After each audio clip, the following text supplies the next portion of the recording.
Welcome to the channel that lifts you up and help you feel more empowered in all the areas of your life.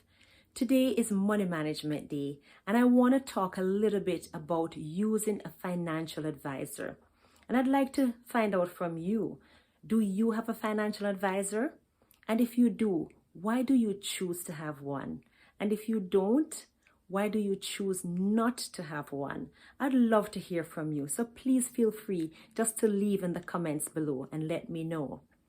And if we should ask around, you'll find that we all have different views as it relates to the role of a financial advisor.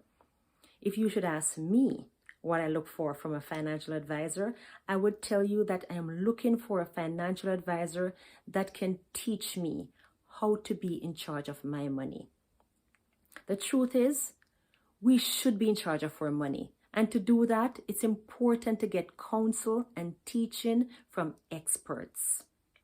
Proverbs 15:22 says, "Without counsel, purposes are disappointed, but in the multitude of counselors, they are established." And this is so true when it comes to our money. And that's why the topic looks at financial advisor to eliminate the risks. So if you're new to this channel, my name is Genese Smith, and I'm a registered nurse and a transformational life coach, and I'm all about teaching and sharing what I have learned from my own life experiences, as well as sharing all that I'm learning now in mindset change and how we can be empowered in different areas of our life, even when we feel down and out and we are not sure what's going on. And I also love encouraging individuals step out in confidence. I'm so glad you could join, but stay right where you are, right? I will be right back to get into more details on choosing your financial advisor wisely. So stay right there.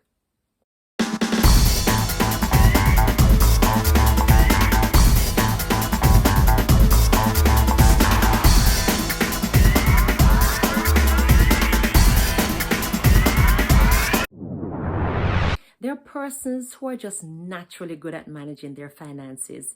And as I said that, my sister comes to mind. She is just naturally good at managing her finances. And of course, there are others who spend the time to educate themselves in such a way that they're always on top of their finances.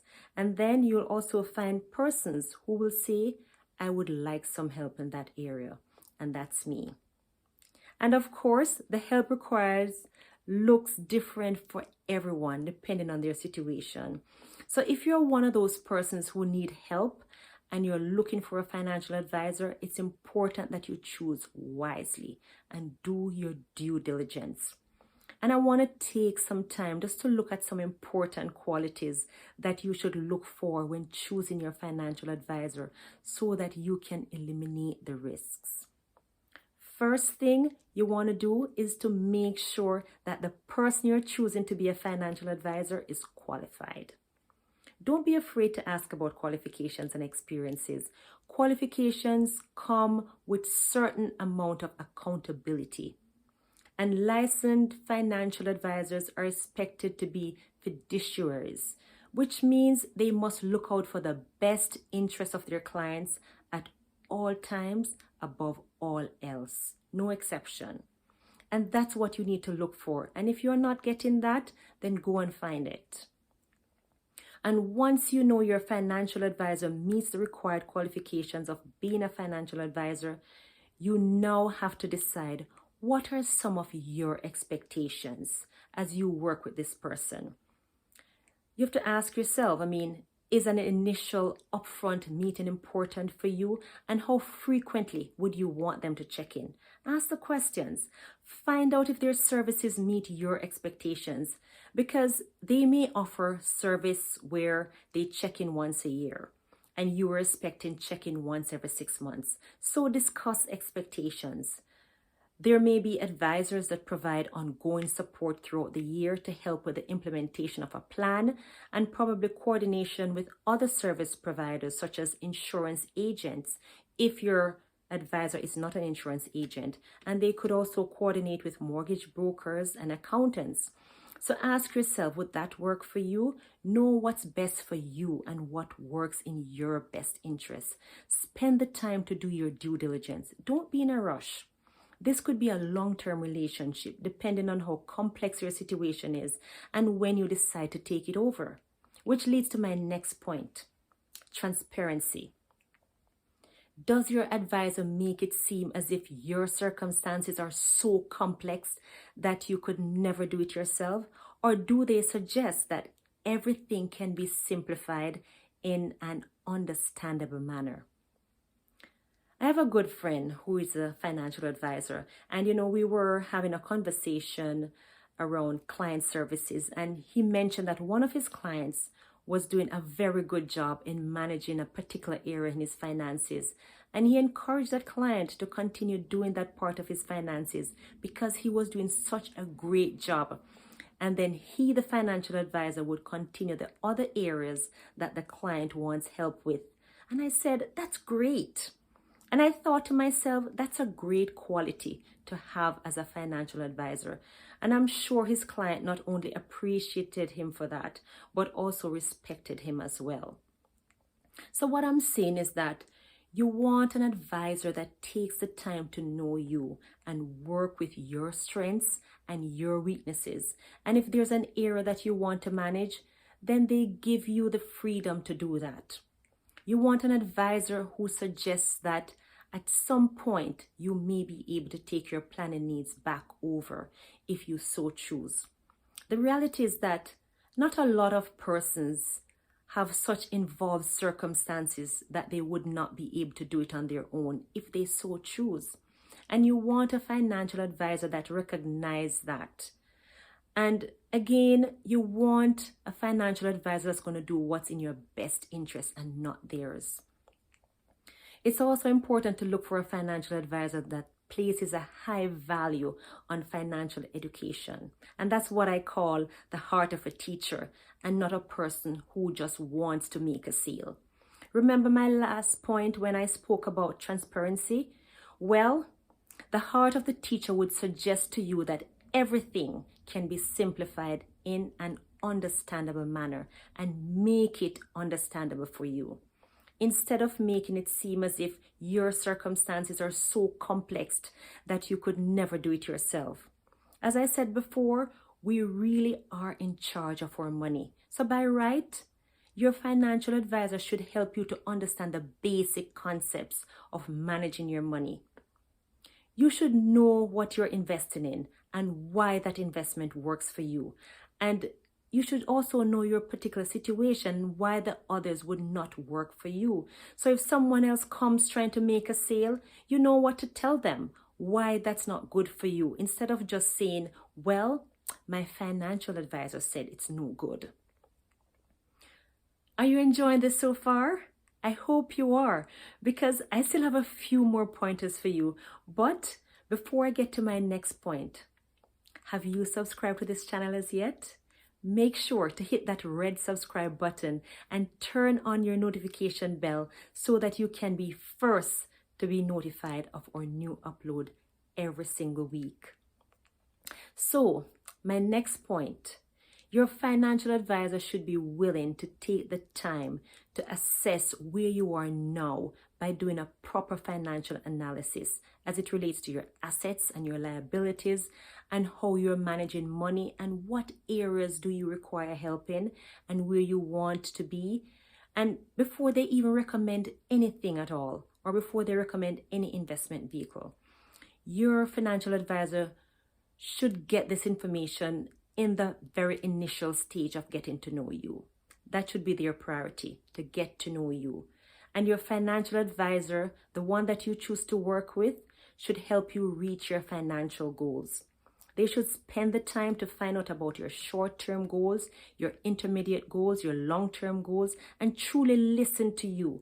So it means that they will spend the time with you to find out what your goals are and discuss what vehicle you need to use to get to those goals. So they could probably find out, I mean, if your first goal is to get a car, to go to school, or probably to buy a house, like how would you retire? And based on their findings, and only after assessing their findings, then they can make their recommendations, right? They should be willing to spend the time with you and take the necessary information. They should not be in such a rush that you can't ask questions. Remember, you want someone who is invested in your success as you are. So my next point is that your financial advisor should respect your financial philosophy and work with you. So if you don't believe in borrowing, your financial advisor should not be making recommendations about products that would involve borrowing. Or if you strongly believe in giving to a charity, your financial advisor should not be finding ways to convince you why you should not give to a charity. They should always seek to work with you and not against your personal core values. And it is so important just to take the time to do your due diligence, because let's face it, not all financial advisors are the same. A bad financial advisor could cost you higher fees and taxes, and you could lose your money altogether. But here's the good news. Once you have a financial advisor with good and high standards, you get the benefit of one, a comprehensive plan. Having a plan that considers factors you might not be considering. You might be looking at what investments to add to your portfolio. And that's, of course, an important piece of the puzzle. But have you considered tax planning? What about developing a spending plan or combating inflation? Or what about during retirement? And there's also healthcare. What does your plan include about Medicare or dealing with medical expenses? When you have a good financial advisor, you get someone who is as invested in your success as you are. That's what we call a champion for your success. And it can sometimes seem difficult when you're investing and planning for retirement. But wouldn't it be nice to get on this journey with someone in your corner who is as invested in your success as you are? I'm talking about someone who thoroughly knows you and all about you. And if you have a spouse and kids, they know your spouse and they know your kids too. They know your dreams, they know your job, your hopes, your goals, and the future you one day hope to achieve. I mean, they're going to be teaching you how to position yourself that you can proactively work to bring all these things to fruition. When you meet that person who cares about you in this way, it is psychologically impactful and it makes such a big difference. It's part of the reason people hire personal trainers or business coaches. So a good financial advisor set you up for success, and they are there with you and for you every step of the way. So if you don't have that connection with your advisor, I would suggest that you keep looking until you find that connection. And the second thing I want to mention is that you take the time to research for an advisor who can help you efficiently and effectively plan and reach your financial goals. It is possible. With God, all things are possible. He will give you direction and lead you to that financial advisor that's a good fit for you. So keep looking until you find the right fit. You owe it to yourself. Don't settle for less. Thanks for joining.